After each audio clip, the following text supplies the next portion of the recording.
Chief organiser اور senior vice president PMLN محترمہ، میں ہمیشہ اپنی بھتیجی کو گڑیا کہتا ہوں اور میرے لیے تو بیچاری گڑیا ہے بیٹی، اور مریم نواز شریف صاحبہ پنجاب، بلوچستان، سندھ اور KP،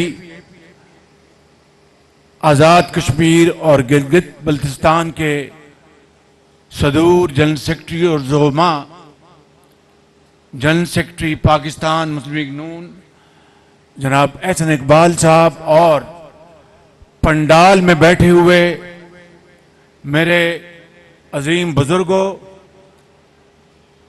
بھائیوں، بہنوں اور نواز شریف کے شاہینوں، السلام علیکم۔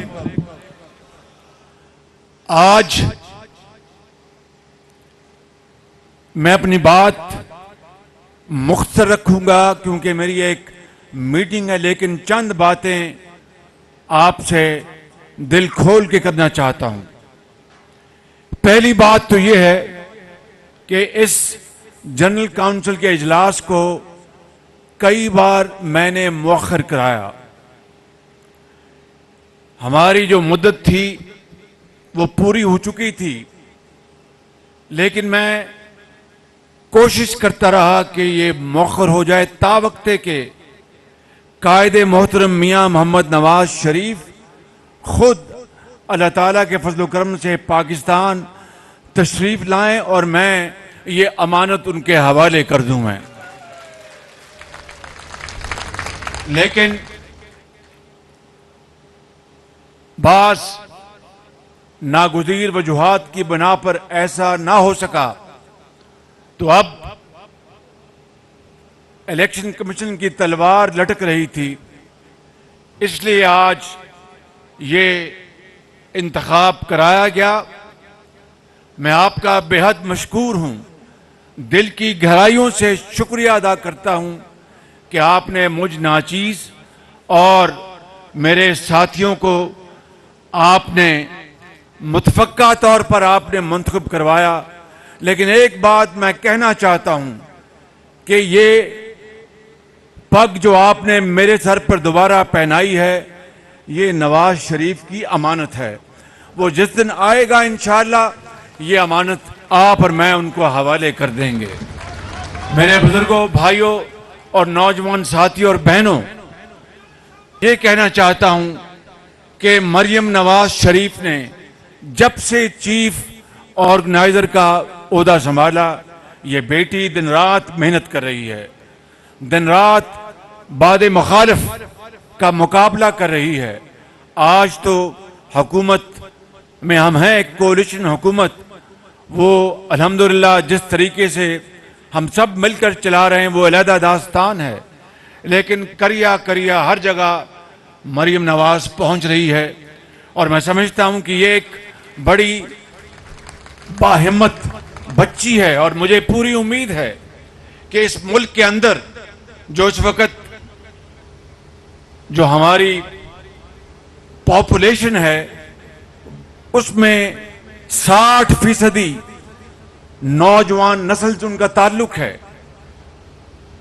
15 سال سے لے کے 30 سال تک اس قوم کو نواز شریف کی قیادت میں انشاءاللہ اب مسلم لیگ نون میں نوجوان لیڈرشپ کی ضرورت ہے۔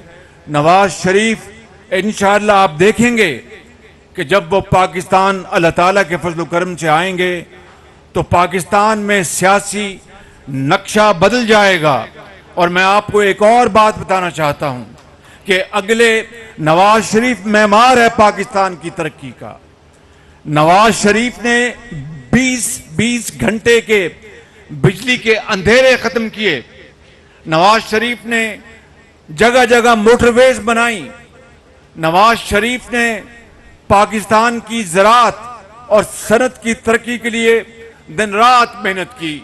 تو آج ان کی جو اس وقت وہ لندن میں ہیں، ان کی غیر موجودگی میں آپ نے جس طرح مسلسل جدوجہد کی، کارکنان نے، ایم این ایس نے، ایم پی ایس نے، بزرگوں نے، بھائیوں نے، بیٹیوں نے، نوجوانوں نے جیلیں کاٹی.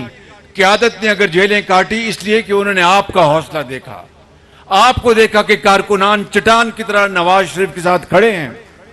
اور پھر قیادت نے جس طرح جیلیں کاٹی وہ سب آپ کے سامنے ہے.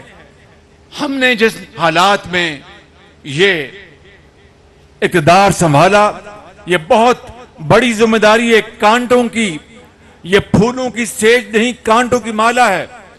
میں کہنا چاہتا ہوں کہ ان شدید چیلنجز میں اور مشکلات میں جناب اسحاق ڈار صاحب، اور یہ کوئی ان کی منہ پہ تعریف نہیں، وہ یہاں پر موجود نہیں ہے، میرا خیال چلے گئے. انہوں نے وہ دن رات محنت کر رہے ہیں. میں آپ کو ایمانداری سے کہتا ہوں، ہر آدمی کے اپنے خیالات ہوتے ہیں. کوئی کہے گا جناب اس کو اس طرح کر دو، اس کو اس طرح کر دو، لیکن ان کی محنت پر دو رائے نہیں، ان کی امانت پر دو رائے نہیں. اور دن رات وہ محنت کرتے ہیں، راتوں کو جاگتے ہیں. آئی ایم ایف کا معاملہ چل رہا ہے. ہم نے آئی ایم ایف کی شرائط منظور کرنے کے لیے ہم الٹے سیدھے ہو گئے ہیں، کیونکہ پاکستان کا عظیم تر مفاد اس بات کا تقاضا کرتا ہے کہ شارٹ ٹرم میں ہم آئی ایم ایف کے ساتھ معاہدہ کر کے ملک کو ترقی کی طرف ہم لے کر چلیں. میں نے، نواز شریف نے، آپ نے، ہماری پارٹی نے اپنا سیاسی سرمایہ جھونک دیا، سیاست نہیں کی، ریاست کو بچایا. خدا کی قسم، اور اتنے مشکل حالات میں یہ کوئی آسان فیصلہ نہیں تھا. مہنگائی نے عوام کی کمر توڑ دی، کیونکہ دنیا میں تیل کی قیمتیں آسمانوں سے باتیں کر رہی تھی. دنیا میں جو کموڈیٹیز کی قیمتیں آسمانوں سے باتیں کر رہی تھی، لیکن ہم نے ہمت نہیں ہاری. نواز شریف کی قیادت میں یہ کولیشن گورنمنٹ کے زعماء نے مل کر فیصلہ کیا کہ ہم انشاءاللہ ان سخت حالات کا مقابلہ کریں گے. اور آپ نے دیکھا بجٹ میں غریب آدمی کے لیے ان تمام تر شدید مالی مشکلات کے باوجود بجٹ میں عام آدمی کو، سرکاری ملازم کو 35% اور 30% تنخواہوں میں اضافہ دیا گیا، اور ان کی جو پینشن ہے 17% اضافہ دیا گیا. ان حالات میں یہ ایک بہت بڑا ایک فیصلہ تھا جو ہم نے کیا. آئی ایم ایف سے آج بھی ہمارے سینگ پھنسے ہوئے ہیں. دن رات کوشش ہو رہی ہے. آپ دعا کریں انشاءاللہ کہ ہم اس میں سے نکل جائیں گے. اور یہ بڑی جری قوم ہے، میں بتانا چاہتا ہوں، یہ بڑی جری قوم ہے، اس میں بڑی ہمت ہے. بڑے بڑے امتحان آپ نے، آپ کے بزرگوں نے اس سے گزرے ہیں، طوفانوں سے گزرے ہیں.